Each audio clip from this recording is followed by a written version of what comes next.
ചെറുപ്പക്കാർ അവരെ വേട്ടയാടുകയാണ് ഡൽഹി പോലീസും പട്ടാളവുമെല്ലാം. അക്രമികൾ ലോകത്ത് കഴിഞ്ഞു പോയിട്ടുണ്ട്. ഫിറോവൻ അതിൽ ഔത്താദ്, അവനും ആണിക്കാരൻ എന്നാണ് ഖുർആൻ വിശേഷിപ്പിച്ചത്. ആണി തറച്ചിട്ടായിരുന്നു അവൻ്റെ പീഡനമുറകളൊക്കെ. പ്രിയമുള്ളവർ, 3 പ്രാർത്ഥനകൾ അതിന് ഉത്തരം ഷുവറാണ്.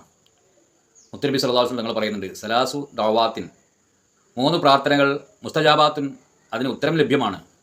ലാ ശക്ക ഫീന്ന, അതിൽ യാതൊരു ഡൗട്ടും വേണ്ട, ഒരു സംശയവും വേണ്ട, ഉറപ്പാണ്, തീർച്ചയായിട്ടും അതിന് ഉത്തരം കിട്ടും.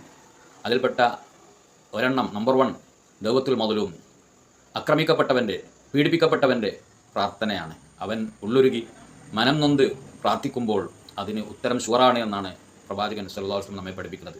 ചെറുപ്പക്കാർ അവരെ വേട്ടയാടുകയാണ് ഡൽഹി പോലീസും പട്ടാളവുമെല്ലാം. വളരെ എന്തിൻ്റെ പേരിലാണെന്നറിയുമോ? അവർ തികച്ചും മദ്ലൂമാണ്. വർഷങ്ങളോളം കഷ്ടപ്പെട്ട് അധ്വാനിച്ച് ലക്ഷക്കണക്കിന് രൂപ മുടക്കി നീറ്റ് പരീക്ഷയ്ക്ക് വേണ്ടി റെഡിയായ കുട്ടികൾ അവസാനം ആ പരീക്ഷാ പേപ്പർ ചോരുന്നു. അവരുടെ അധ്വാനവും കാശുമൊക്കെ വെറുതെ ആകുന്നു. ഇതൊരു വർഷമല്ല, പലപ്പോഴും ആവർത്തിക്കുന്നു. അങ്ങനെ ആ ക്വസ്റ്റ്യനൊക്കെ ലക്ഷക്കണക്കിന് രൂപക്ക് മറ്റുള്ളവർക്ക് വിൽക്കപ്പെടുന്നു. ഒരു യോഗ്യതയുമില്ലാത്ത ആളുകൾ ഡോക്ടറും എഞ്ചിനീയറൊക്കെ ആയി വരുന്നു.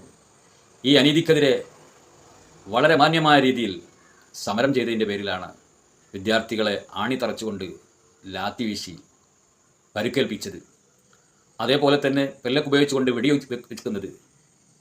എന്നാൽ ആ പാവങ്ങൾ, ആ പച്ചപ്പാവങ്ങൾ, അവരുടെ ന്യായമായ ആവശ്യത്തിന് വേണ്ടി സമരം ചെയ്യുന്ന വിദ്യാർത്ഥികൾ, അവരുടെ മനമുരുകിയുള്ള പ്രാർത്ഥനയില്ലേ, ആ പ്രാർത്ഥന അതിന് പടച്ച റബ്ബ് ഉത്തരം നൽകുക തന്നെ ചെയ്യും.